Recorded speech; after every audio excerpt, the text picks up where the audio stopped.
Y bien, justamente para hablar sobre este último caso, de este video inédito donde sale aparentemente Betsy Chávez, está Pedro Castillo y toda la coordinación ante este mensaje a la nación que era para dar el golpe de Estado, estamos conectados con Luis Pastor. Él es abogado y analista político y vamos a hablar sobre los detalles de este supuesto video que está dando la ronda a todas las redes sociales sobre este golpe de Estado. Muy buenas tardes, bienvenido a Cable Perú Noticias, analista. Muy buenas tardes, amigos de Cable Perú Noticias. Muchas gracias por esta cordial invitación a este tema de coyuntura que acaba de presentarse hace algunas horas, ¿no? Y que definitivamente va a tener efectos de naturaleza jurídica e institucional en nuestra patria. Analista, empezar por preguntarle acerca de usted cómo ve estas coordinaciones que tenía el exmandatario con la ex primera ministra. Se ve que hay complicidad entre ellos dos, ellos lo han negado totalmente. Primero el presidente salió a decir que lo habían obligado a dar el mensaje y luego Betsy Chávez también dijo que ella no sabía nada y que se enteró cuando vio el mensaje a la nación a través de la televisión. ¿Usted cuál es su apreciación ante este video? Bien, bueno, una imagen, un video vale más que 1000 palabras, documentos y N declaraciones. Hemos observado que el presidente de la República, el expresidente de la República, con la ex congresista y en ese momento premier de la República, desde antes que empiece su mensaje a la nación hasta el final, ella estuvo permanentemente con él. O sea, ella hizo todas las coordinaciones previas a la lectura.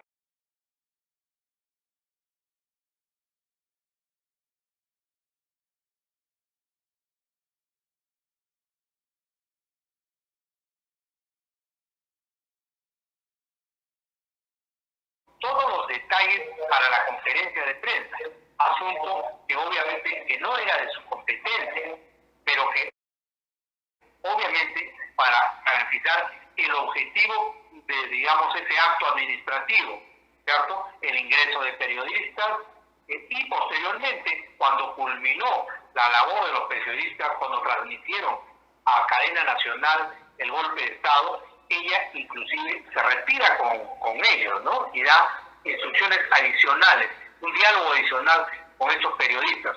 Ello desde ya desvirtúa lo manifestado por ella, tanto en el proceso penal como lo manifestado en el Congreso de la República. Significa que este fue un golpe de Estado, no solo del señor Pedro Castillo, sino fue evidentemente de la señorita congresista Betsy Chávez, ¿cierto? Por un lado, ese es un aspecto crucial. Claro.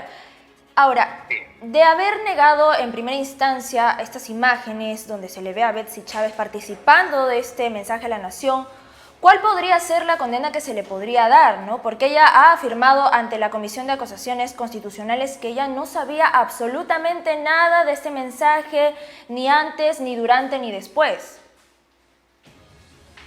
Sí, evidentemente un hecho puede tener consecuencias jurídicas, varias tipificaciones, ¿no? ¿Cierto? Entonces, el acto propiamente del golpe de Estado son delitos de sedición, etcétera, que ya están en trámite. Pero adicionalmente ella ha incurrido en una infracción también grave, ¿no? Como es la infracción de mentir. O sea, mentir, o sea, no es una información falsa, una falsa información al Congreso de la República, a la Fiscalía, ¿no? Entonces aquí ya se produce una especie de concurso de delitos. Y en la legislación peruana hoy, a diferencia de antes que la condena era por la pena mayor, hoy se suma la condena. Entonces, es tanto y más grave que la condena inclusive que le van a poner a Pedro Castillo, ¿no? De hecho, y como se configuraría también, ¿no? Organización criminal en la eventualidad, ¿no? de que se descubra, se investigue, que no solamente es ella, sino también inclusive el doctor Aníbal Torres Vázquez, porque ahí se observa en el video de que él también ingresó al despacho en el momento que se dio la lectura allí hay un testigo que son los tipos periodistas, ¿no? ¿Okay? O sea, él estuvo presente, pero también él negó públicamente, fue claro y preciso, ¿no? No tuve ninguna coordinación previa a la declaración del presidente. Él dijo eso. Y eso, como tal, no fue cierto, porque entraron juntos. Hubo una coordinación, por lo tanto, estuvo en el despacho presidencial. ¿Por qué doy esa afirmación? Porque también pretendieron ingresar el ministro Salas, Sánchez y otra persona más, no recuerdo el nombre, y ahí el presidente dio la disposición, obviamente visual, de que ellos no ingresen todavía. O sea, él no quería ningún tipo de perturbación a esta decisión política, a esta decisión institucional tomada por Aníbal Torres Vázquez, ex premier, y con Betsy Chávez, ex premier también. Y bueno, aquí también hay un concepto jurídico que se llama el sano juicio, por una razón concreta. Fue justamente Aníbal Torres Vázquez el que lo acompañó cuando salió del Palacio de Justicia, enrumbando a la Embajada de México, para fugar, ¿cierto? Para fugar, bueno, a través del mecanismo del asilo, ¿no? Digo fugar porque obviamente no tenía el asilo, digamos, ya resuelto a través del debido procedimiento, ¿no? Y es por esa razón que inicialmente él aparece como su abogado, pero posteriormente hizo la declaración que se declaraba en rebeldía, ¿cierto? Cuando la Fiscalía, aplicando el sano juicio, aplicando los principios generales del derecho, era evidente que había tenido participación en esta declaratoria de golpe de Estado, ¿no? Recuerden que hubo una pericia en la cual se comparó lo que dijo el presidente Pedro Castillo con una exposición anterior elaborada o expuesta del ex premier Aníbal Torres Vázquez. Por lo tanto, o Aníbal Torres Vázquez, así como hizo su discurso, lo hizo a Pedro Castillo, o un tercero elaboró el discurso del premier y a su vez prácticamente lo copiaron con las modificaciones pertinentes en cuanto a la conclusión de la evaluación política que hacían ambos cuando elaboraron su respectivo discurso, ¿no? Uh-huh. Eso es un aspecto trascendental que tiene que, obviamente, actuarse, ¿no?, en las instancias pertinentes. Exactamente. Entonces, analista, ¿se podría suponer que ya estaba coordinado este golpe de Estado, este mensaje, como última instancia, porque se veía que lo estaban orillando a Pedro Castillo a realizar esto por las debidas denuncias que salían en su contra? ¿Se podría también suponer que ya también estaba pactado ir hacia la Embajada de México y coordinar su asilo en ese país? Considero que aplicando este concepto llamado el iter criminis, ¿no? El iter criminis es, digamos, el procedimiento, la hoja de ruta, utilizando un lenguaje coloquial, la hoja de ruta para lograr un determinado objetivo. ¿Cierto? Obviamente el objetivo no es el golpe de Estado, el objetivo es tomar el poder, ¿cierto?, a través de un mecanismo de pacto. Entonces, este iter criminis considero que se inicia a partir del momento en el cual el presidente decretó, el presidente de la República, Aníbal Torres Vázquez, decretaron la cuestión de confianza. Cuando decretaron la cuestión de confianza por la ley que se había planteado una semana antes, 2 semanas antes, ¿no? Ellos dieron la categoría de cuestión de confianza y lo que era un inminente golpe de Estado. O sea, era el cierre del Congreso por el motivo que el Congreso no accedió a la petición que hizo el presidente.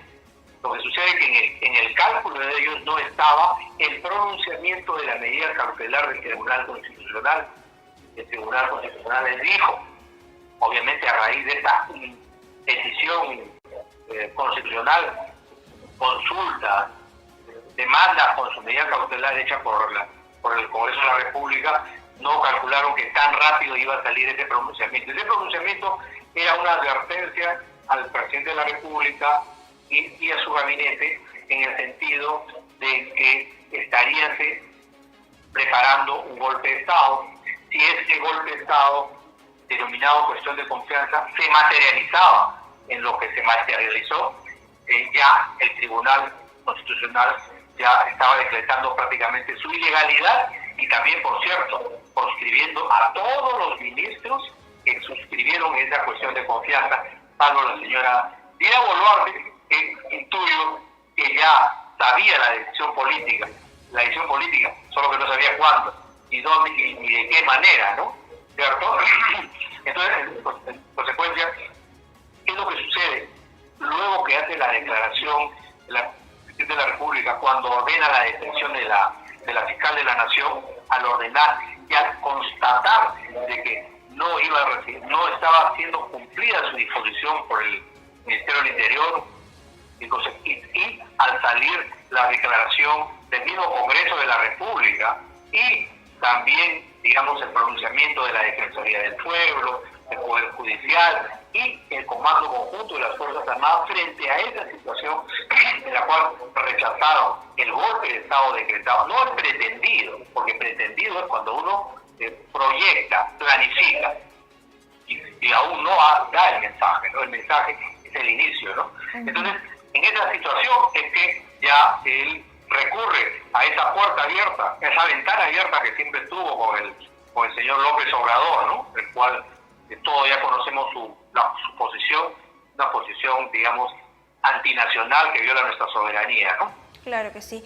Y ya para finalizar, analista, entonces, ¿usted cómo ve el comportamiento del exmandatario? Porque al momento de brindar el mensaje a la nación, a él se le nota un poco nervioso, quizás muy rígido en su forma de expresarse, pero como se ve en este video, minutos antes tan solo de dar el mensaje a la nación, se le nota a él tranquilo, teniendo en cuenta y manteniendo la calma de lo que va a pasar posteriormente y también quizás dando algunos últimos detalles, coordinaciones con Betsy Chávez y las demás personas que estaban ahí, tanto como los periodistas. Bueno, qué importante, interesante tu pregunta. Y ojo, esa pregunta ya no solamente es para abogados, esa es una pregunta para un buen psicólogo, un psicoanalista, un sociólogo, por qué no decirlo. Y yo considero lo siguiente, que se le ve nervioso, exactamente, cuando lee. Pero antes de que lee no se le ve nada nervioso, se le ve tranquilo, o sea, muy coloquial, ¿cierto? Pero él sabe muy bien que su entorno más cercano, Betsy Chávez y Aníbal Torres Vázquez, no se caracterizan justamente por la ecuanimidad. Ambos han demostrado en su acción institucional, como ministros, como políticos, ellos han demostrado que, digamos, no son lo suficientemente ecuánimes como en ese momento, por el contrario, ¿no? Se dejan llevar, digamos, por la emotividad, ¿correcto? Y tal vez ese aspecto es lo que a Pedro Castillo, un profesor cajamarquino, que tampoco tiene conductas, digamos, muy radicales, ¿no? En su actuación personal, ¿cierto? Me refiero a su conducta individual, ¿no? O sea, da la impresión que es un hombre tranquilo, ¿no? No es muy adulto, que digamos, ¿no? ¿Cierto? Y por lo tanto, creo que él se da cuenta que ese entorno cercano no le da toda la garantía del caso para estar tranquilo. Tal vez hay otros que sí pueden generar cierta tranquilidad en el expositor, pero al parecer esas personas no las dejaron ingresar, porque esas personas pudieron haber neutralizado la decisión política que categóricamente considero tomó Pedro Castillo, con Aníbal Torres, con Betsy Chávez y operadores políticos que luego obviamente han entrado en acción 2 o 3 días después, ¿no? Y se expresa en los hechos que estamos verificando día a día. Así es. Y bien, muchísimas gracias por la entrevista. Estuvimos con Luis Pastor, abogado y analista político. Muchísimas gracias por la entrevista para Cable Perú Noticias. Muy buenas tardes, Cable Perú Noticias. Muy amable y gracias por esta cordial invitación.